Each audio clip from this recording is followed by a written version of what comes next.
कहानी की शुरुआत में हम दो लोगों को शॉपिंग करते हुए देखते हैं। ये लोग ड्रिलिंग करने का सामान, रस्सियां और कमरे को साउंड प्रूफ करने का सामान खरीद रहे थे। घर आने के बाद ये लोग एक कमरे को पूरी तरह साउंड प्रूफ बनाते हैं और वहाँ पर एक बेड भी रख देते हैं। इसके बाद वो दोनों अपनी वैन में जाते हैं और उसे भी साउंड प्रूफ कर देते हैं। अगले दिन वो दोनों एक लोकेशन पर जाकर किसी के आने का इंतजार कर रहे थे। थोड़ी देर बाद वहाँ से एक लड़की गुजरती है और वो दोनों अपनी वैन से उतरकर उस लड़की को किडनैप कर लेते हैं और उसे वैन में ले जाकर उसके हाथ पैर और मुंह को बांध देते हैं। इसके बाद वो दोनों उस लड़की को उसी रूम में लेकर जाते हैं जिसे इन्होंने साउंड प्रूफ बनाया था। वो दोनों उस लड़की को बेड से बांध देते हैं और उसकी फोटोज क्लिक करने लगते हैं। फिर वो दोनों जबरदस्ती उस लड़की को दूसरे कपड़े पहनाते हैं और उसे उस कमरे में बंद करके वहाँ से चले जाते हैं। थोड़ी देर बाद एक किडनैपर उस लड़की के पास आता है और उससे उसके डैड की ईमेल आईडी और फोन नंबर मांगता है। वो किडनैपर उसको बोलता है कि तुम्हारे बदले तुम्हारे डैड से बहुत सारे पैसे मांगेंगे। अगर तुम्हारे डैड ने पैसे दे दिए तो तुम सही सलामत अपने घर पर पहुंच जाओगी। इसके बाद वो दोनों बाहर आते हैं। इनमें से एक किडनैपर जो कि ये काम पहली बार कर रहा था उसका नाम टॉम होता है और दूसरा जो इस काम में अच्छा खासा एक्सपीरियंस था उसका नाम विक होता है। इसके बाद वो दोनों उस लड़की जिसका नाम स्टेला था उसके डैड को मेल करते हैं और उससे स्टेला के बदले $4 मिलियन की मांग करते हैं। आगे कुछ दिन बीत जाते हैं लेकिन स्टेला के फादर का कोई भी जवाब नहीं आता। तभी विक टॉम को कहता है कि हमें स्टेला को पानी और खाने के लिए देना होगा। इसके बाद विक स्टेला के पास जाता है और उसे कहता है कि अभी मैं तुम्हें पानी पिलाने वाला हूँ जिसके लिए मैं तुम्हारे मुंह से इस पट्टी को हटा दूंगा। अगर तुम चिल्लाई तो हम तुम्हें बेहोश कर देंगे। स्टेला इशारा करती है कि वो नहीं चिल्लाएगी लेकिन जैसे ही विक उसके मुंह से पट्टी हटाता है स्टेला जोर जोर से चिल्लाने लगती है। ये देखकर विक उसके मुंह को बंद करता है और उसे एक बार फिर बताता है कि ये करने का कोई फायदा नहीं क्योंकि ये पूरा कमरा साउंड प्रूफ है। फिर स्टेला को पानी पिलाने के बाद वो उसे बताता है कि उसे बाथरूम जाने के लिए 1 नंबर या 2 नंबर अपने हाथों से दिखाना होगा। तभी स्टेला 1 नंबर दिखाती है, मतलब उसे टॉयलेट जाना था। लेकिन तभी वो एक पॉट लेकर आता है और स्टेला को उसी के सामने टॉयलेट करने को कहता है। पहले तो स्टेला इसके लिए मना करती है लेकिन उसके पास कोई और ऑप्शन नहीं होता तो वो इसके लिए मान जाती है। इसके बाद हम देखते हैं कि टॉम को यह सब सही नहीं लग रहा था। वो इतना डिस्टर्ब हो चुका था कि वो ठीक से खाना भी नहीं खा रहा था। वही विक जब यह देखता है तो वो टॉम को जबरदस्ती खाना खिलाने लगता है। इसके बाद विक उसे कहता है कि अब ये सोचने का टाइम नहीं है हम सही कर रहे हैं या गलत, क्योंकि हम इस चीज की तैयारी बहुत टाइम से कर रहे हैं और अगर तुम्हारी बेवकूफी से स्टेला को हमारे बारे में पता चल गया तो हमको फिर से जेल जाना पड़ेगा। विक के बाहर जाते ही टॉम स्टेला की फोटो चेक करता है जिसे देखकर उसे स्टेला के लिए बहुत बुरा लगता है और फिर जब वो स्टेला को चेक करने के लिए उसके कमरे में जाता है तो वहाँ पर स्टेला इशारा करती है कि उसे 2 नंबर जाना है। ये देखकर टॉम एक बाल्टी लेकर आता है और उसके हाथ पैर खोल देता है। टॉम पीछे मुड़ जाता है लेकिन तभी स्टेला इसी मौका का फायदा उठाती है और उस बाल्टी को उठाकर उस टॉम पर हमला कर देती है। इससे टॉम की बंदूक नीचे गिर जाती है और फिर स्टेला उस बंदूक को उठाकर टॉम की तरफ पॉइंट करती है और वो उसे उसकी हथकड़ी को खोलने के लिए कहती है। फिर टॉम जैसे ही उसकी हथकड़ी को खोलता है तभी स्टेला उसको डराने के लिए गोली चलाती है और इसके मास्क को खींचकर उतार देती है। इसके बाद जब स्टेला टॉम का फेस देखती है तो हमें पता चलता है कि स्टेला पहले से ही टॉम को जानती थी और वो दोनों पहले रिलेशनशिप में थे।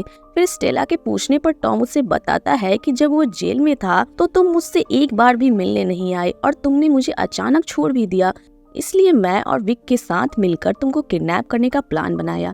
यह सब बताते हुए टॉम अचानक स्टेला पर कूद जाता है और उससे वह गन छीनकर उसे वापस बेड से बांध देता है। इसके बाद वो स्टेला को कहता है कि अगर इस बारे में विक को पता चला तो वो हम दोनों को जान से मार देगा और इसके थोड़ी ही देर बाद विक भी वहाँ पर आ जाता है। फिर विक टॉम को बताता है कि स्टेला के फादर ने पैसे देने से मना कर दिया है, इसलिए उन दोनों को कोई दूसरा रास्ता ढूंढना होगा। अगले दिन वो दोनों स्टेला के रूम में कैमरा लेकर आते हैं और विक स्टेला को कहता है कि तुम्हारे फादर ने हमें पैसा देने से मना कर दिया है, इसलिए हम तुम्हारी उंगली काटकर एक वीडियो बनाएंगे और उसे तुम्हारे फादर को भेज देंगे।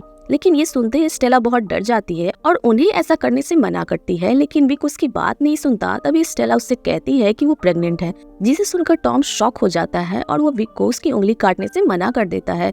वो कहता है कि हमने इतना तो रिकॉर्ड कर ही लिया है, कि इसके फादर पैसे देने के लिए राजी हो जाए। इसके बाद विक जब स्टेला को खाना खिला रहा था तब स्टेला उसे कहती है कि वो सिर्फ टॉम के हाथ से ही खाना चाहती है, लेकिन विक उसे मना कर देता है। तभी टॉम की नजर उस बुलेट पर पड़ती है जो कि स्टेला ने उस पर चलाई थी। ये देखकर टॉम उसे उठाने की कोशिश करता है, पर विक उसे उसकी जगह पर ही खड़े रहने के लिए कहता है। फिर जब स्टेला को खाना खिलाने के बाद कटोरी में से चम्मच नीचे गिर जाता है, तभी टॉम उस चम्मच को उठाने के बहाने उस बुलेट को भी उठा लेता है। फिर वो टॉयलेट में जाकर उस बुलेट को फ्लश करने की कोशिश करता है, पर वो बुलेट फ्लश नहीं हो रहा था। तभी फ्लश की आवाज सुनकर विक को शक होता है, इसलिए वो सीधा बाथरूम के अंदर आ जाता है, लेकिन उसी वक्त टॉम उस बुलेट को निगल लेता है। इसके बाद विक जब स्टेला के डैड को वीडियो भेजने के लिए बाहर जाता है, तब टॉम स्टेला के पास आता है और उससे पूछता है कि क्या वो सच में प्रेग्नेंट है। इस पर स्टेला उसे कहती है कि हाँ वो प्रेग्नेंट है और यह बच्चा भी तुम्हारा है। इसके बाद स्टेला को उल्टी आने लगती है, जिसको देखकर टॉम उसकी हथकड़िया को खोल देता है। फिर टॉम को अपने करीब देखकर स्टेला उसे रिझाने की कोशिश करती है और फिर जब टॉम का ध्यान नहीं होता तो स्टेला चालाकी से टॉम को हथकड़ियों में बांध देती है। इसके बाद स्टेला बाहर जाने की कोशिश करती है, पर दरवाजा पर लॉक लगा हुआ था। ये देखकर टॉम के फोन से पुलिस को फोन करती है, सारी बातें बता देती है। लेकिन जब पुलिस स्टेला से उसकी लोकेशन पूछती है तो स्टेला को पता नहीं होता कि वो कहाँ पर है। तभी स्टेला की नजर घर की चाबी पर पड़ती है, जिसको टॉम उठाने की कोशिश कर रहा था। ये देखकर स्टेला उसे उठाने जाती है, लेकिन तभी टॉम उसे मारकर बेहोश कर देता है और उसे फिर से बेड से बांध देता है। थोड़ी देर बाद जब विक वहाँ पर आता है तो टॉम उसके सामने ऐसा दिखाता है जैसे कुछ हुआ ही नहीं था। फिर विक टॉम को बताता है कि स्टेला के डैड पैसे देने के लिए मान गए हैं, इसलिए उन्हें आज ही यहाँ से जाना होगा। ये सुनते ही टॉम बाहर जाकर वैन को रेडी करने लगता है, पर तभी वहाँ पर उसे स्टेला की प्रेगनेंसी रिपोर्ट मिलती है, जिसको पढ़ने के बाद टॉम को यकीन हो जाता है कि स्टेला सच में प्रेग्नेंट है। दूसरी तरफ जब विक स्टेला को लेने जाता है तो उसे वहाँ पर टॉम का मोबाइल मिलता है, जिसको चेक करने पर उसे पता चलता है कि स्टेला ने पुलिस को फोन लगाया था। इसी के साथ उसे वहाँ पर वो गोली भी मिल जाती है जिसे स्टेला ने टॉम पर चलाई थी, और फिर वो सच पता लगाने के लिए स्टेला को टॉर्चर करना शुरू कर देता है। अब इससे स्टेला बहुत ज्यादा डर जाती है और वो विक को बता देती है कि टॉम उसका एक्स बॉयफ्रेंड है। अब ये सुनकर विक को लगता है शायद टॉम ने उसका नाम भी उसे बता दिया होगा, इसलिए वो स्टेला से अपना नाम पूछता है, लेकिन स्टेला उसे कहती है कि उसे उसका नाम नहीं पता। फिर जब टॉम वापस आता है तब विक उससे पूछता है कि आखिर तुमने स्टेला को किडनैप करने के लिए क्यों चुना। इस पर टॉम उसे कहता है कि हम दोनों ने ही तो मिलकर स्टेला को किडनैप करने का प्लान बनाया था। इसके बाद विक टॉम को कहता है कि हम दोनों को एक दूसरे पर ट्रस्ट करना चाहिए और मुझे लग रहा है कि तुम उससे कुछ छुपा रहे हो। इस पर टॉम उसे कहता है कि मैं तुम्हारे साथ ऑनेस्ट हूँ और मैंने तुमसे कुछ नहीं छुपाया। इसके बाद वो लोग स्टेला को बेहोश कर देते हैं और उसे दूसरी लोकेशन पर ले जाते हैं। वहाँ स्टेला को बांधते हुए टॉम देखता है कि स्टेला के सर पर चोट का निशान है, मतलब कि विक ने उसे मारा है। इसके बाद वो लोग स्टेला के डैड से पैसे लेने के लिए जंगल के अंदर जाते हैं, जहाँ पर टॉम देखता है कि वहाँ पर कोई भी पैसे नहीं है। फिर टॉम ये बात विक को बताने के लिए उसके पास जाता है तो विक उसे कहता है कि मुझे पता है कि पैसे यहाँ पर नहीं है, क्योंकि मैंने पैसे लेने की लोकेशन चेंज कर दी थी। ये बोलकर विक टॉम पर गन चला देता है, जिससे टॉम भी समझ जाता है विक को उसके और स्टेला के बारे में पता चल चुका है। इसके बाद वो खुद ही उससे और अपने स्टेला के बारे में सब कुछ बता देता है। आके विक टॉम पर गोली चलाने ही वाला था, तभी टॉम उसे चकमा देकर वहाँ से भाग जाता है। टॉम को भागता हुआ देखकर विक उस पर दूर से गोली चलाता है और वो गोली भी टॉम को जाकर लग जाती है। पर जब विक उसको देखने के लिए उसके पास जाता है तो टॉम वहाँ से गायब था। इसके बाद विक स्टेला के फादर से पैसे लेकर वापस स्टेला के पास जाता है। यहाँ पर विक स्टेला को मारना चाहता था, इसलिए वो एक जहर से भरा हुआ इंजेक्शन लेकर स्टेला को लगाने ही वाला था, पर तभी पीछे से टॉम उस पर हमला कर देता है। पर क्योंकि विक के पास गन थी, इसलिए उस गन से टॉम को शूट कर देता है। अब विक टॉम को जान से मारने ही वाला था, तब स्टेला अपने पैरों से विक को नीचे गिरा देती है। इसी दौरान टॉम के हाथ में वो बंदूक लग जाती है और वो उसी वक्त उससे विक को गोली मार देता है, जिससे विक की वहीं पर मौत हो जाती है।